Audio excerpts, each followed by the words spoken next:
원작 무시, 개인 취향 강요. 분명 포스터부터 메카물이 주역이고 제목마저 그렇지만 막상 주역은 로봇이 아닌 이상한 애니메이션. 심지어 본편과 내용이 직접적으로도 이어지지 않는 극장판. 이렇게만 들으면 똥망작이지만 잘 만들어져서 미워할 수가 없는 오늘 소개할 작품은 패트레이버 극장판 시리즈입니다.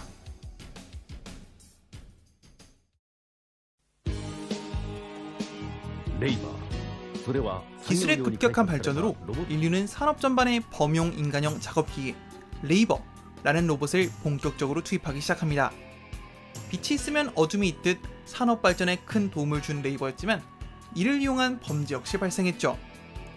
점점 빈번해지는 레이버를 이용한 범죄에 일본 경찰청은 본청 경비부 내에 특수차량 이과를 신설해 레이버 범죄를 전담하게 합니다.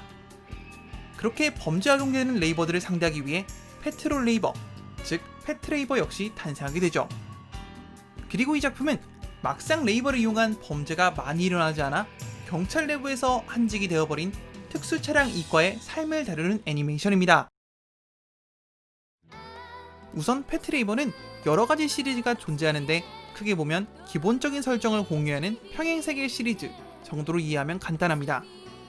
왜냐하면 만화판은 설정이나 스토리상으로는 원작이라고 할 수 있지만 애니메이션과는 다른 독자적인 스토리를 가지고 있으며 OVA는 극장판과는 내용이 이어지지 않지만 이후에 나오는 TVA와는 다른 시리즈이고 막상 TVA는 신 OVA와는 또 이어지는 복잡한 설정을 갖고 있기 때문이죠. 오늘은 이 다양한 시리즈 중에서도 본편과 분위기가 너무 다르면서도 감독의 취향이 듬뿍 들어가 장르 자체가 뒤바뀌어버린 극장판에 대해 이야기하고자 합니다. 물론 원작부터가 로봇보다는 경찰의 일상적인 모습에 집중했던 장르가 애매한 작품이긴 했지만 패트레이버 극장판은 이러한 애매함을 넘어서 탐정 수사물과 정치 스릴러에 가까울 정도로 진지한 장르가 되어 나타났습니다. 심지어 주인공의 비중도 점점 조연도 아닌 엑스트라에 가깝게 바뀌었고 OVA에서 조연 역할을 했던 캐릭터들이 주연 역할을 차지하게 되었죠. 보통 애니메이션 시리즈가 처음 극장판으로 시작된다고 하면 인기가 증명된 TV판의 분위기를 최대한 따라가려고 하고 도전적인 시도는 하지 않는 게 일반적인데 극장판 1기부터의 갑작스러운 분위기 변화는 시청자들로 하여금 TV판과 감독이 변경된 건가 하는 착각을 하게 만들 정도였습니다. 그러나 패트레이버 극장판의 감독은 OVA 감독과 동일한 오시이 마모루가 담당했고 그는 이 진지한 극장판의 성공을 바탕으로 공각기동대를 제작하며 애니메이션 거장의 반열에 오를 수 있었습니다. OVA가 일상 묘사와 사회 풍자적 성격이 강했다면 극장판은 시종일관 어둡고 진지한 분위기를 유지합니다. 이러한 분위기는 극장판 2기에서 정점을 찍으며 이게 내가 알던 패트레이버가 맞나 싶을 정도로 본편의 설정만을 가져온 느낌이 강해집니다. 다행히도 보통 이렇게까지 분위기가 확 바뀌게 되면 기존 팬들은 반감을 갖게 되고 작품의 평가도 안 좋은 경우가 많은데 진지했던 작품이 유머 노선을 타는 것이 아니라 가벼운 분위기에서 진지한 분위기로 넘어갔기에 이런 거부감은 상대적으로 적었고 본편과의 연관성이 떨어진 스토리 덕분에 기존의 팬들뿐만 아니라 새로운 팬들 역시 만족시킬 수 있는 작품이 되었던 것이죠. 극장판 시리즈는 1기에서는 레이버의 폭주, 2기는 군사 쿠데타, 3기는 괴생물체 퇴치라는 각각의 독특한 주제를 가지고 스토리를 풀어나갑니다. OVA나 TVA가 밝은 분위기와 코믹함 속에 우리 사회가 마주해야 하는 사회 문제들을 조금씩 암시했다면 극장판은 그런 주제들을 보다 직접적으로 다루며 시청자들에게 생각할 거리를 던져주었습니다. 그리고 패트레이버 극장판 하면 이 엄청난 작화를 언급하지 않고는 넘어갈 수 없는데 막대한 제작비가 들었을 것이라고 예상하는 것과 달리 패트레이버 극장판은 상대적인 저예산 작품입니다. 이는 감독인 오시이 마모루의 뛰어난 연출력을 느끼게 해주는 부분이며 움직임이 정말 필요한 부분에만 동화를 집어넣으며 컷을 아낄 수 있었기 때문이죠. 간단한 예시로 역동적인 움직임이 필요한 전투 장면은 최소한으로 넣는 대신에 전부 동화로 처리하며 그 임팩트를 크게 했고 상대적으로 힘을 안 줘도 되는 부분 같은 경우에는 움직임이 거의 없는 연출로 제작비를 아낄 수 있었습니다. 작화 감독이었던 키세 카즈치카의 리얼한 조명 처리 역시 이러한 눈속임을 티나지 않게 해주며 사실적인 그림체를 보여주는 데 큰 역할을 했습니다.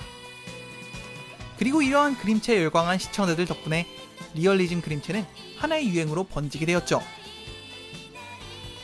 스토리 역시 극장판이라는 형식에 알맞게 자체 완결적인 별도의 에피소드 형식으로 나와주었으며 기존의 시리즈를 보지 않았더라도 이해가 갈 수 있는 내용으로 구성되었습니다. 다시 말해 앞에서 간단히 소개해드린 특차 이과가 무엇인지만 알고 있어도 내용을 이해하고 몰입하는데 아무런 지장이 없는 것이죠. 물론 패트레이버 극장판 시리즈가 완벽하기만 한 것은 아닙니다. 본편에 대한 애정 그리고 팬서비스라는 부분에서는 정말 최악이라고도 할 수 있죠.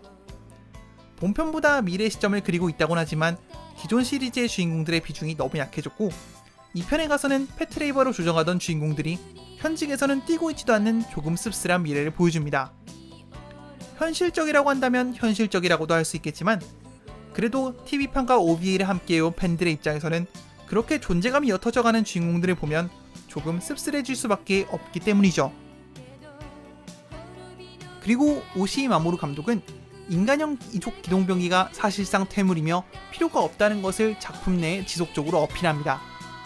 그러나 작품의 제목부터가 그 기동병기의 이름인 만큼 이것은 단순 자학 개그를 넘어 로봇에 대한 로망으로 탄생한 장르 그 자체를 부정하는 형태가 되어버렸습니다.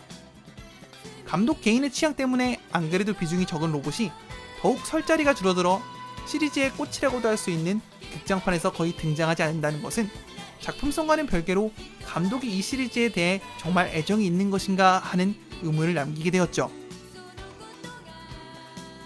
그럼에도 불구하고 패트레이버 극장판이 고평가를 받는 이유는 이 극장판이 패트레이버라는 타이틀을 대놓고 봐도 완성도가 높은 훌륭한 작품이기 때문일 겁니다.